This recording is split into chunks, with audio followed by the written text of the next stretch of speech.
Esse pão com ovo tá demorando pra sair, hein?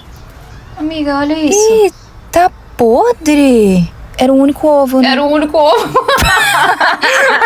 Eu peguei vários, porque tava tudo na promoção. Vixe. Derreteu, amiga. Tava tudo interditado, porque estavam fazendo manutenção nesse elevador.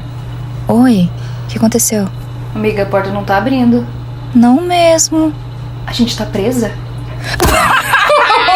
Ai, amiga, acabaram de me demitir ali, ó. Ô, amiga, mas você já não queria ser demitida pra receber os seus direitos? Queria.